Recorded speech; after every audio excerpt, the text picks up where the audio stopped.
नमस्कार। कार्यक्रम नवलपुर बहसमा दिपेश कटरियाको देश विदेशमा रहेर हाम्रो 4वटा डिजिटल माध्यमबाट एकैसाथ सुनिरहनु भएको छ। रेडियोमा ह्याप्पी एफएम, फेसबुकमा ह्याप्पी एफएम नवलपुर, युट्युबमा ह्याप्पी टाइम्स टिभी र अनलाइनमा bhappytimes.com बाट सुन्दै र हेर्दै आइरहनु भएको तपाईँ सबैलाई हामी स्वागत गर्न चाहन्छौँ। यतिखेर देशको राजनीतिक बहस हेर्ने हो भने गर्मागर्मी बनेको छ, उथल पुथल भयो। 24 घण्टामा के भयो भन्ने जानकारी तपाईँले पनि पाइसक्नु भएको छ। हामी नवलपुर बहसमा विशेष गरेर देशको पनि समसामयिक विषयमा केन्द्रित रहेर कुराकानी गर्ने गर्छौँ। नवलपुर जिल्लाको 8वटा स्थानीय पालिकाका काम कर्तव्यहरूलाई पनि हामीले कार्यक्रममा फोकस गर्ने गर्छौँ भने प्रदेश के गर्दैछ, समग्रमा नमुना नवलपुर कहाँ पुग्यो, के गर्दैछ भन्ने विषयमा रहेर हामीले आवाज उठाउँदै आइराखेका छौँ। यतिखेर हामीसँगै बीचमा हुनुहुन्छ प्रतिनिधि सभा सदस्य नेकपा नवलपुर जिल्लाका इन्चार्ज सांसद युवा नेता तिलक मह। तिलकजी, यहाँलाई कार्यक्रममा स्वागत छ। धन्यवाद सर दिपेशजीलाई अनि ह्याप्पी एफएमलाई। देशमा के भयो है 24 घण्टाभित्र? राजनीतिक महायुद्ध नै चल्यो नि? होइन, चलेन। राजनीतिमा यस्तो हुने गर्छ, यसलाई सामान्यकरणको रूपमा लिनै पर्छ। त्यस्तो युद्ध नै केही चलेको होइन।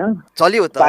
हिजोको दिनलाई हेर्ने हो भने अध्यादेश आयो, अध्यादेश फिर्ता हुँदैन भनेर बालुवाटारले भन्यो, तर 24 घण्टाभित्रै बालुवाटारले त अध्यादेश फिर्ता गर्यो नि तिलकजी? होइन, फिर्ता गरिसकेको त छैन। अब केही सहमतिहरू भएका छन्। पार्टीका आन्तरिक जीवनमा केही अब छलफलहरू हुन्छ, विमर्शहरू हुन्छ। अब त्यो त चलिरहन्छ। प्रजातान्त्रिक आन्दोलनभित्र, प्रजातन्त्रभित्र यो जीवन्त रहने कुरा हो। छलफल बहसका कुराहरूले त स्थिर पनि बनाउँछ, मान्छेलाई सचेत पनि बनाउँछ नि त दिपेशजी। भनेपछि 83 जना सांसदको हस्ताक्षर सहित संसदको विशेष अधिवेशन माग गर्दै स्थायी कमिटीका सदस्यहरू भीम रावल, पम्फा भुसाल राष्ट्रपति कार्यालयमा त पुग्नु भएको हो नि? एउटा धरना अडान त दिनुभएको हो नि?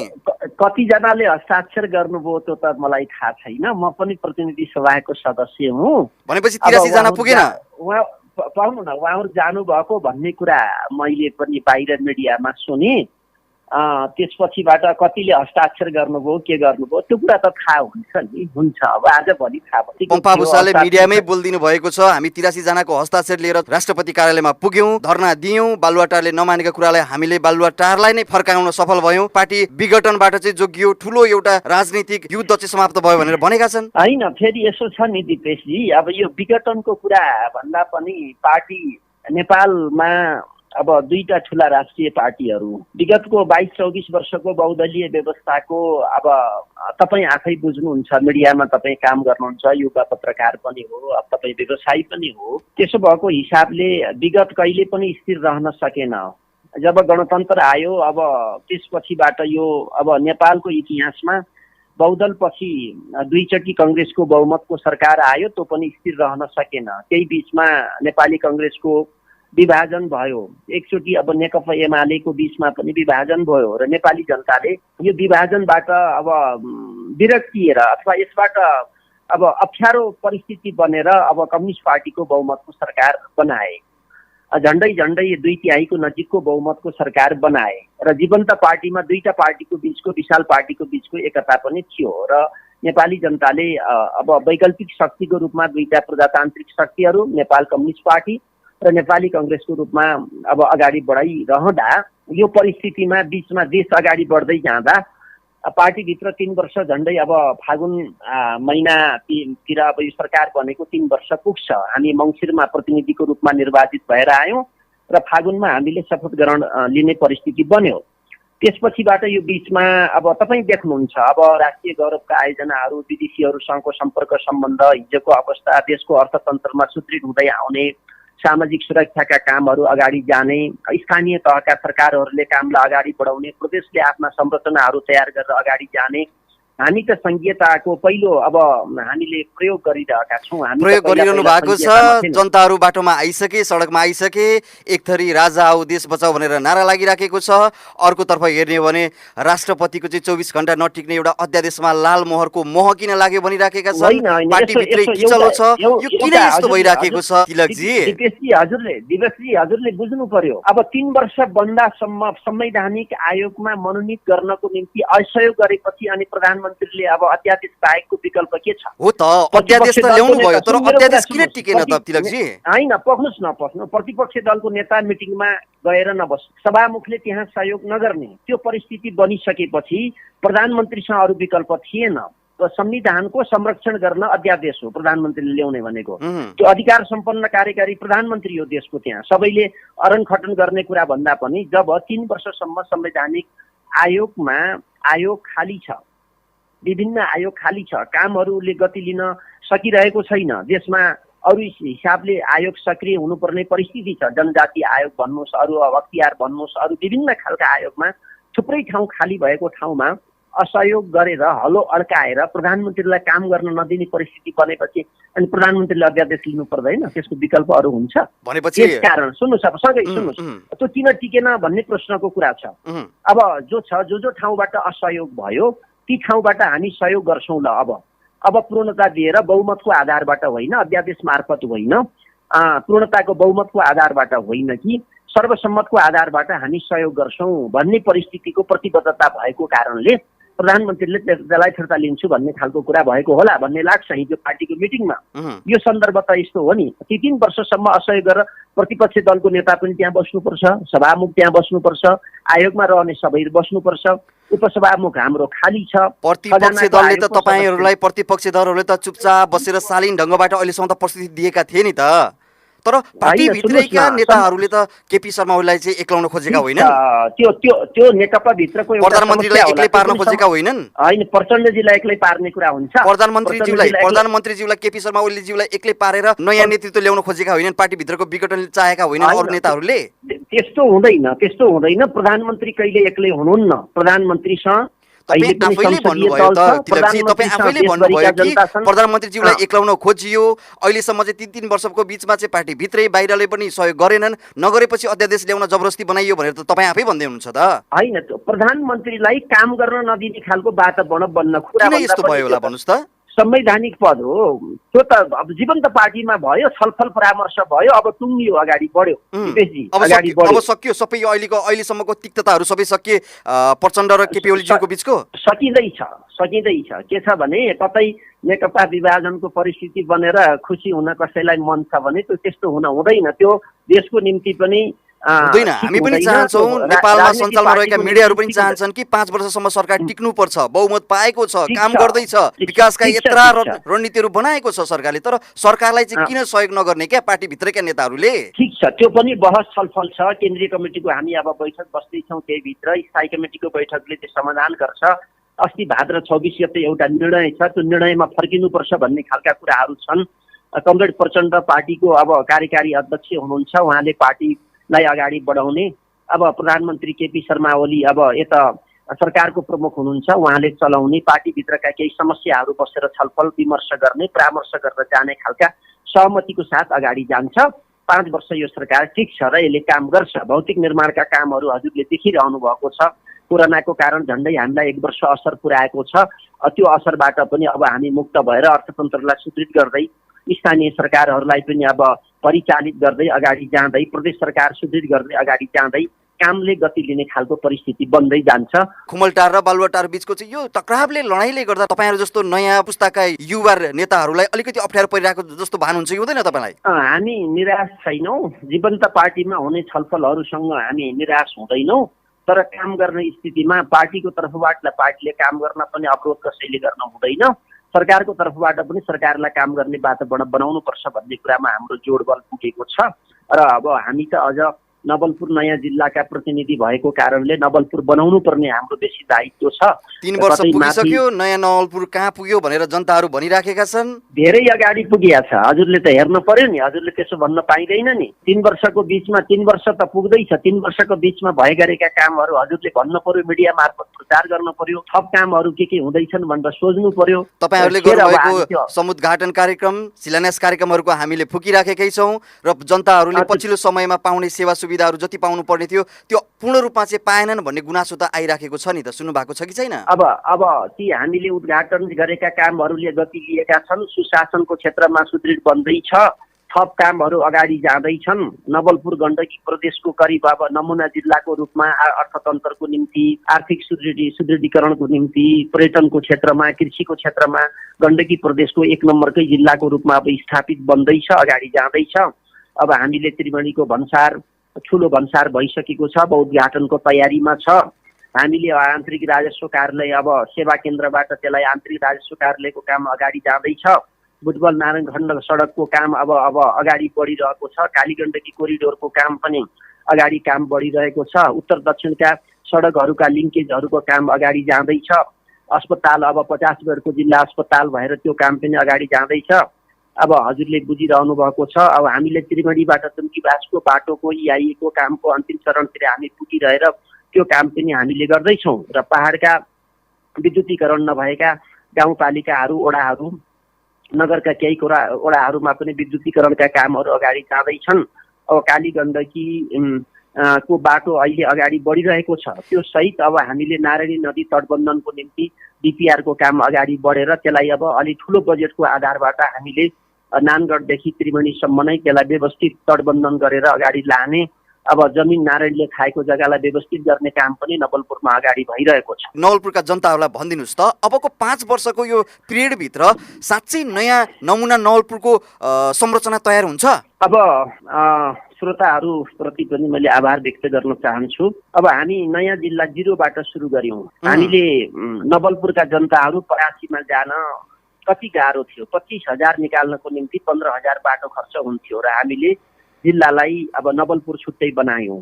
हामी सबै 0बाट, हामी त परासी सदरमुकाममा सबै छोडेर आयौँ र हामी 0बाट सुरुवात गरेका छौँ र संरचनाहरू अब तयार हुँदैछन्। सदरमुकामका जग्गा संरचना, अस्पतालका कुराहरू, सडकका कुराहरू, कृषि पर्यटनका कुराहरू, विद्युतीकरणका कुराहरू, शिक्षा स्वास्थ्यमा सुधार गर्ने कुराहरूका काम अब गतिका साथ अगाडि बढेका छन्। त्यतिकै स्थानीय सरकारहरूका 8वटा नवलपुरका 8वटा स्थानीय तहले पनि सकेसम्म आफ्ना कुराहरू, भौतिक पूर्वाधारका कुराहरू, सचेतनताका कुराहरू सबै काममा अगाडि लाग्नु भएको छ। प्रदेश सरकारले पनि योजना बनाएर तल रहेको छ। लाग्छ गण्डकी प्रदेशको नवलपुर जिल्लामा गण्डकी प्रदेशकै सबैभन्दा बेसी बजेट यो 3 वर्षको बिचमा रहेको छ। लाग्छ 5 वर्षमा 20औं 30औं 50औं वर्षसम्म नभएका कामका संरचनाहरू स्थानीय तहले आफ्नो ठाउँमा गर्दैछ, प्रदेशले आफ्नो ठाउँमा गर्दैछ र सङ्घीय सरकारले आफ्नो काम गर्दैछ। लाग्छ 5 वर्ष पुग्दा नपुग्दै हामीले यो नवलपुर साँच्चै नमुनाको रूपमा स्थापित हुने खालका रिजल्टहरू, त्यसका कामका गतिहरू देखिने गरी अगाडि हामी जान्छौँ। अब समस्या के छ भने खास गरी युवाहरू, रोजगारीको कुरा महत्त्वपूर्ण कुरा छ। अब कृषि क्षेत्रमा, पर्यटन क्षेत्रमा र औद्योगिक क्षेत्रमा रोजगारी सिर्जना गर्ने कुरामा कामहरू अगाडि, वित्तीय संस्थाहरू, कृषि क्षेत्रमा काम गर्नेहरू, यो क्षेत्रमा पनि अब उद्योग धन्दाहरू स्थापना गर्दै जाने र त्यहाँ पनि अब राष्ट्रिय गौरवका आयोजनाहरूलाई पनि अगाडि बढाउँदै जाँदा हामीले रोजगार सिर्जना गर्न सक्छौँ। रोजगार त सिर्जना देखिराखेको छ नि, तर अहिले यो क्षेत्रमा नवलपुर जिल्लामा हेर्ने हो भने यति धेरै ठुला औद्योगिक क्षेत्रहरू छन्, बाहिरबाट आयातित धेरै मानिसहरूले चाहिँ रोजगार पाइराखेका छन् भन्ने आवाज पनि उठेकै हो। यसलाई कसरी निर्मूलीकरण गरेर यहाँका जनतालाई पहिलो प्राथमिकता राख्ने कसरी जाने? होइन, माथिल्लो तहका कर्मचारीहरू यसमा विषयवस्तुमा त्यही खालका प्राविधिक पढेकाहरू बाहिरका होलान्, तर अरू क्षेत्रमा आम रूपमा तपाईँ हुन्सी सिमेन्ट हेर्नुहोस्, CG हेर्नुहोस्, अनि गोर्खा ब्रुरी हेर्नुहोस्, अरू उद्योगहरू हेर्नुहोस्, जिल्लाभित्रकै जनताका छोराछोरीहरूले सेवा गरिरहनु भएको छ। सेवामा बरु उपयुक्त पारिश्रमिक पाउनु भएको छ कि छैन, श्रम ऐनले आधारित गरेको ठाउँमा त्यो कुरा हेर्न बाँकी होला। तर केही बाहिरबाट आए पनि अरू जिल्लाभित्रै उद्योग धन्दा कल कारखानाहरू जिल्लाभित्रै स्थापना भएकामा यहीँकाले रोजगार पाउने स्थिति छ, तर रोजगार पाउन थुप्रै बाँकी छ। पर्यटनका यत्रा सम्भावना छन्, प्रचुर सम्भावना हुँदै गर्दा पनि नीति योजनाहरू बनै छन्, तर खोइ त पर्यटनको क्षेत्रमा नवलपुरमा चाहिँ एउटा नयाँ कायापलट हुन खोजेको तपाईँ एकचोटि नारायणी तटमा हेर्दै जानुहोस् त, गैंडाकोटदेखि त्रिवेणीसम्म पर्यटनको पूर्वाधारहरू कसरी अगाडि जाँदैछ। हामी त गण्डकी प्रदेशको त के छ भने हामी 10 वर्षभित्र त हामी सौराहा भन्दा नवलपुरका नारायणी तटलाई धेरै माथि बनाउँदैछौँ। सँगै हेर्नुहोस्, अब हामीले के छ भने अब नानगढदेखि देवघाटदेखि त्रिवेणीसम्म साना बोटिङहरू चलाउने खालको तयारी अगाडि बढिरहेको छ। अब निजी क्षेत्रले त्यसलाई तयारी गर्दैछ। नारायणी नदी तटमा धेरै ठाउँमा होमस्टेहरू र ठुला खालका होटेलहरूको अहिले निर्माणको काम अगाडि बढिरहेको छ। यो त कोरोनाको कारण यस वर्ष रहेको।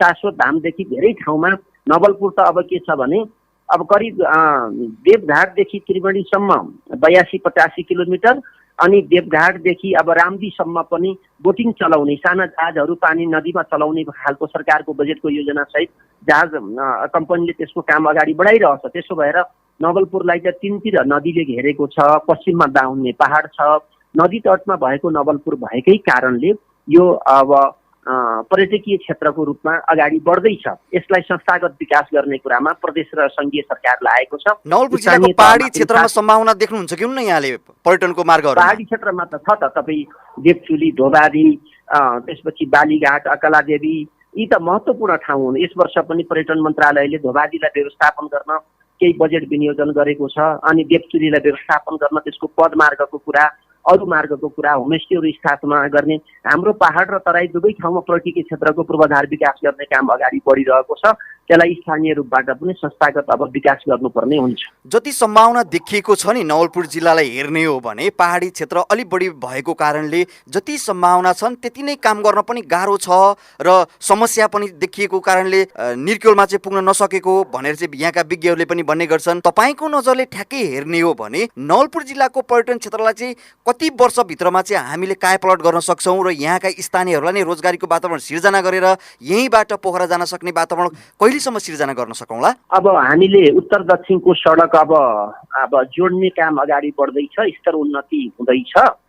जस्तो अब दलदले धोबादी कोखे एउटा सडक, त्यसपछिबाट अर्को काउसती फलफुल चोक अनि धोबादी कोखे, त्यो सडकले काम अगाडि बढिरहेको छ। उता अरुण खोला, त्यसपछिबाट दुम्कीबाज पाल्पा सडकहरू त्यसरी लिङ्केजको रूपमा जोडिरहेका छन्। सडकको पूर्वाधारको विकास छिटो गर्न सकियो भने पहाडको पर्यटनलाई नै हामी व्यवस्थित गर्न सक्छौँ। पदमार्गहरूको पनि ट्र्याक खोल्ने काम अगाडि बढिरहेको छ र हामी त पहाड र तराई दुवै ठाउँ अब हामीले दूरबीनले हेर्न सक्यौँ भने धोबादीबाट इन्डियासम्म देख्न सकिने खालको स्थिति, यता अब पोखरा त्यहाँको हिमाली क्षेत्र हेर्न सक्ने। त्यसो भएर धोबादी हाम्रो पहाडको पर्यटनको महत्त्वपूर्ण पूर्वाधार हो। त्यही क्षेत्रमा लापे जस्ता ठाउँमा, डेढगाउँ जस्ता ठाउँमा पनि होमस्टेहरू सञ्चालन गरेका छन् गुरुङहरूले, दराई जातिहरूले। नवलपुरमा मगर हुनुभयो, थारू जातिहरू, कुमाल जातिहरूले आफ्नो भाषा, संस्कृति, कलाको जगेर्ना गर्ने गरी होमस्टेको पनि राम्रो खालको व्यवस्थापन छ। होमस्टेमा अब यो त अहिले कोरोनाको यस वर्ष हो, होमस्टेमा पाहुनाहरू नहटेर ठुला होटेलहरूमा पठाउने परिस्थितिसम्म छ। यसलाई अब संस्थागत विकास 8वटा स्थानीय तहले पनि एउटा प्याकेज प्रोग्राम गराउनुपर्छ। प्रदेशले पर्यटनमा पनि लगानी गरेको छ, सङ्घीय सरकारले पनि महत्त्वपूर्ण ठाउँलाई पूर्वाधार विकासको काम अगाडि बढाइरहेको छ। त्यसो भएर नवलपुर पर्यटनको महत्त्वपूर्ण एउटा अब गतिको रूपमा अगाडि जाँदैछ। कृषिमा पनि त्यत्तिकै जाँदैछ र हामीले अब त्रिवेणी दुम्कीबाज सडक राष्ट्रिय निकुञ्ज, त्यो निकुञ्ज युनेस्को भित्र पर्ने हुनाले केही अप्ठ्याराहरू हाम्रा ऐन कानुन भएको हुनाले त्यसको सडक मात्रै खोल्ने कामलाई हामी सम्पन्न गर्न सक्यौँ भने अब धेरै ठुला उद्योगहरू, भारतको सबैभन्दा धेरै जनसङ्ख्या भएको बिहारसँग जोडिएको हाम्रो नवलपुरको सिमाना त्रिवेणी र हामी कोरलासम्मको यो नाका भएको हुनाले, उता चाइनाबाट पनि नाका खोलेको हुनाले अब नवलपुरमा अब अझै ठुला उद्योगहरू स्थापना हुने सम्भावना बढेर गएको छ। त्यही भएर औद्योगिक, कृषि र पर्यटन तिनटैको हबको रूपमा नवलपुरलाई आगामी 8-10 वर्षको बिचमा देखिने गरी एकदम राम्रोसँग पूर्वाधार त यो 4-5 वर्षको 5-6 वर्षकै बिचमा पूर्वाधारहरू तयार हुँदैछन्। समय आउँदा पनि नदेखेका कुराहरू पनि त रहे नि त। जस्तै कृषिकै कुरा यहाँले उठाइरहनु भएको छ, कृषिमा यत्रो सम्भावना देखिँदै गर्दा पनि यहाँका स्थानीय रूपमा चाहिँ तरकारीहरू उत्पादन भए। यो कोरोना कहरको बिचमा सबै खाल्टामा त गएनन् र? सबै खाल्टामा हाल्नु पर्यो नि? हैन, तपाईहरुले त रोक्न सक्नु भएन नि। भारतबाट आइराखेका त्यत्रा तरकारी ट्रकहरूलाई चिराउनु भयो नेपालमा। नेपालमै उत्पादन भएको, त्यो पनि स्थानीय रूपमा उत्पादन भएको तरकारीहरूलाई कोरोना लाग्छ भनेर गाडीका गाडी खाल्टोमा हाल्नु परेको तपाईँले बिर्सिनु भयो? सबै त्यस्तो छैन। यही कोरोनाको बिचमा पनि नवलपुरको कलुवा क्षेत्र, कुमारवर्ती क्षेत्र, नारायणी क्षेत्रको थुप्रै तरकारी काठमाडौँको महानगरपालिकासँग सम्झौता गरेर आयो। दुग्ध व्यवसायहरूको अहिले स्तर उन्नति भएको छ। सरकारले दुग्ध व्यवसायमा प्रति लिटरमा केही रुपियाँ उनीहरूलाई छुट्टै दिएको छ। स्थानीय तहले पनि त्यहाँ गरेको छ। मत्स्य पालन, कुखुरा पालन, पोल्ट्री फर्महरूको पनि विकास भएर अगाडि गएको छ। त्यति मात्रै अब बजारलाई व्यवस्थित गर्ने कुरामा कृषिको सन्दर्भमा स्थानीय तहले, स्थानीय सरकारले पनि स्थानीय बजारको विकास गर्ने, त्यसको निर्यात गर्ने र आवश्यक पर्दा किसानहरूले उत्पादन गरेको वस्तु सरकारले, कृषि मन्त्रालय, सहकारी मन्त्रालयले पनि खरिद गरिदिने, स्थानीय तहले व्यवस्थापन गर्ने कुरा अझै थप बाँकी छ। किन प्रधानमन्त्री कृषि नमुना कार्यक्रम अन्तर्गत पहाडमा सुन्तला प्याकेट क्षेत्र अनि तराईमा तरकारी, कोही दुध, कोही माछा, सरकारले पनि त्यहाँ सब्सिडी दिएर हैन अनुदान दिएर पनि धेरै किसानहरूलाई प्रोत्साहन गरिरहेको छ। अहिले माछा पालन गर्ने किसानहरूको निम्ति अब प्रति कट्ठालाई कति लाग्छ पोखरी बनाउन, त्यो सरकारले अनुदान दिइरहेको छ। त्यसो भएर दुग्ध व्यवसाय पनि विकास भएर गएको छ। अब व्यवस्थित बजारको निम्ति आवश्यक अब व्यवस्थापन गर्न जरुरी छ र विदेशबाट फर्किएका रिटर्नीहरूले नवलपुरको जिल्ला समितिले काउसती नगरपालिका वडा नम्बर 14 मा 3000 मेट्रिक टनको अब चिस्यान केन्द्रको स्थापनाको काममा उहाँहरूले निर्माणको काम अगाडि बढाउनु भएको छ। अब हामीले उत्पादन गरेका वस्तुहरू चितवनको चिस्यान केन्द्रमा लानुपर्ने, कोल्ड स्टोरमा लानुपर्ने परिस्थितिको पनि बिस्तारै आउने वर्षबाट अन्त्य हुँदैछ। त्यसो गरी यी कामहरू त अगाडि गइरहेका छन्। कृषि क्षेत्रको काम गएको छ, बजारलाई थप व्यवस्थित गर्नुपर्छ, सरकार हामी सबै मिलेर गर्नुपर्ने हुन्छ। काम गर्दै गर्दा समस्या आउँछ, समस्यालाई पनि मिलाउँदै जानु पर्यो। राजनीतिक धेरै विचलन पनि भइराखेको हुन्छ। केन्द्रमा हेर्ने हो भने यति धेरै ठुलो राजनीतिक लडाइँ भयो। यस्ता लडाइँहरूले, राजनीतिक लडाइँहरूले त देशको समग्र विकासमा पनि त बाधा पुर्याइरहेछ नि त तिलकजी, होइन? अब यसको व्यवस्थापन गर्दै अगाडि बढ्नुपर्छ। अब जहाँ सुकै अब व्यवस्थापन त गर्ने क्या, तपाईँहरू जस्ता युवा नेताहरू हुनुहुन्छ। माथि हेर्ने हो भने धेरै लामो समयसम्म जेल नेल भोगिरहेका नेताहरूले विभिन्न समयमा चाहिँ विखण्डन ल्याउन खोज्ने, एकले अर्कालाई तछाड मछाड गर्ने, गाली गर्ने, गलौज गर्ने, खुलेरै विरोध गर्ने, खुट्टा तान्ने, काम गर्न नदिने विभिन्न समस्याहरू त आए नि त। हिजैका कुरालाई, घटनालाई हेर्ने हो भने त दुर्घटना हुनै थमोती त गर्नुभएको हो नि त। ठिक छ, अब यस्ता समस्याहरू आउँछन्। समस्यासँग हामी निराश छैनौँ। हरेक समस्या भनेका समाधान लिएर आउने हुन्छन्। देशमा ठुला ठुला समस्याहरू व्यवस्थापन गर्न हाम्रो राजनीति अग्रजहरूले व्यवस्थापन गर्नुभयो। अब हिजो पञ्चायती व्यवस्था थियो, त्यसको अन्त्य भयो। देशमा 10 वर्ष जनयुद्ध चल्यो, त्यसको व्यवस्थापन भयो। अनि 240 वर्ष पुरानोको राज संस्थाको पनि समाप्तिसँगै गणतन्त्रमा हामी अगाडि जाँदैछौँ। हिजो केन्द्रीकृत शासन प्रणाली थियो, आज हामी संघीयतामा गएका छौँ। स्थानीय सरकार अधिकार सम्पन्न भएर कामलाई अगाडि सिक्दैछन्, गति लिँदैछन्। त्यसो भएर अब हामी छोटो समयभित्रै पनि देशमा धेरै प्रगति भएको छ। आर्थिक समृद्धिका कुराहरू छन्, सचेतनताको अभियान अगाडि बढेको छ, शिक्षामा प्रगति भएको छ, कृषि पर्यटनमा अगाडि गएको छ। नेपाल एउटा गौरवशाली देश हो, हिजो कसैको गुलाम बनेन, आज पनि यो स्वतन्त्र देश हो भनेर संसारले चिन्दैछ। प्रधानमन्त्रीले विश्वका अब सार्वजनिक मञ्चहरूमा बोल्ने कुराले देशको झन्डा माथि उठ्ने गरी उहाँले आफ्ना मान्यताहरू अगाडि राख्नु भएको छ। नेपाललाई संसारले चिन्ने खालको परिस्थिति बनेको छ। उत्तर र दक्षिणका ठुला दुई देशहरूले हामीलाई समदूरीमा हेरेर नेपालको समृद्धिको निम्ति हामीलाई भाइचारा सम्बन्धको आधारबाट, पञ्चशीलको सिद्धान्तको आधारबाट सहयोग गर्ने हामीले त्यही व्यवहार गरिरहेका छौँ। भाइचारा पनि देखाउने, समय मिलेसम्म एउटा अर्को देशलाई चाहिँ सहयोग अलिक बढी गरेको देखियो भने अर्को देशले फेरि चाहिँ त्यहाँ राजनीतिक विखण्डन ल्याउने यो परिपाटी पनि त देखिया छ नि त। वैदेशिक हस्तक्षेप पनि त छ नि। त्यसमा त हामी सचेत छौँ। अरूहरूले खेल्न खोजेका कुराहरूमा हामी सचेत छौँ, हाम्रो नेतृत्व सचेत छ। अब राजावादी आउने भयो भने राजावादीहरू चाहिँ सलबलाइराखेका छन्। पार्टी र गुटको भेलाको निर्देशनमा चाहिँ राष्ट्रपतिज्यू अड्किरहनु भएको छ। नेकपाको बन्दीभित्र सरकार बस्यो भन्दैछ। भएको छैन। राष्ट्रपतिजी सेरोमोनियल राष्ट्रपति हो, कार्यकारी प्रधानमन्त्री हो।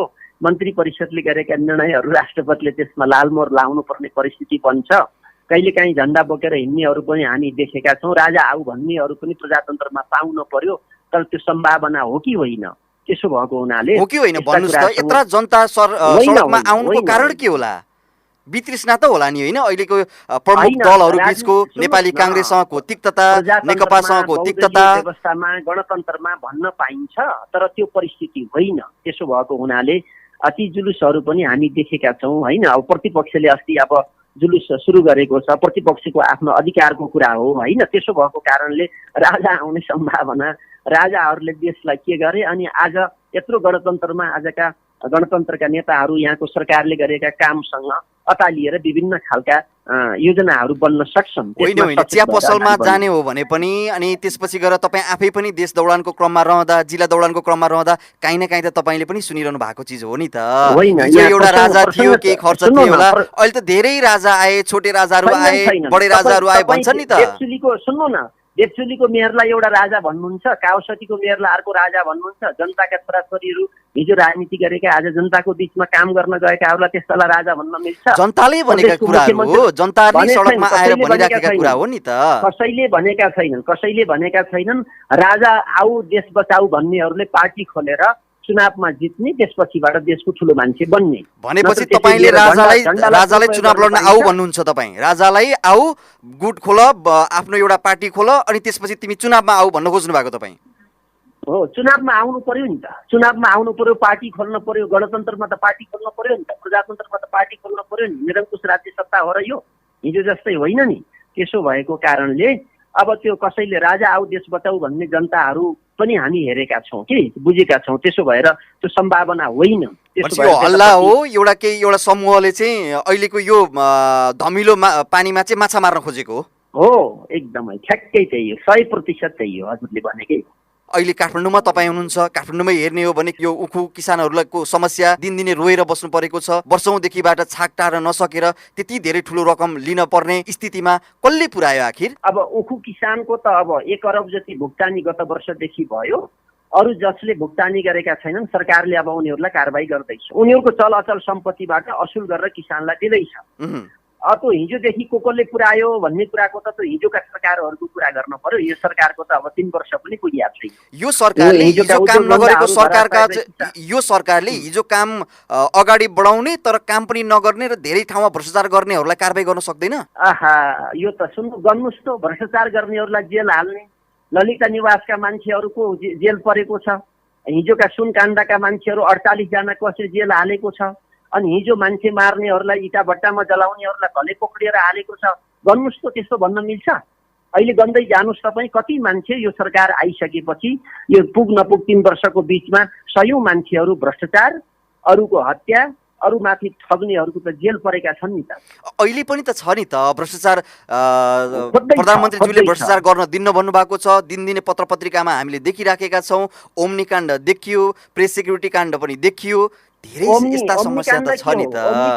पार्टीकै नेताहरूलाई हेर्नुहोस् त, पार्टीका नेताहरूको चाहिँ फुटेजहरू बाहिर आउने, भिडियो आउने, अडियो आउने। सुन्नु, प्रमाण हुन पर्यो परेन? प्रमाण हुन पर्यो कि परेन? ओम्नी काण्डको त उसको 5 करोड धरोड चाहिँ जफत सरकारले गरेर कारबाही चलाएको छ। अख्तियारमा मुद्दा छ, त्यो त हेर्न पर्यो नि। त्यसै ओम्नी भन्न पाइयो? मन्त्रीको गल्ती भएको भने त कारबाही हुन्छ नि। त्यसो भएपछि अख्तियारमा मुद्दा छ, ओम्नीको 5 करोड सरकारले जफत गर्यो। त्यसो भएर ओम्नी भनेर गलत प्रचार गर्न पाइएन। अहिले तपाईँको पार्टीको प्रवक्ताको पनि एउटा विवादास्पद भिडियो र अडियो सार्वजनिक भयो नि।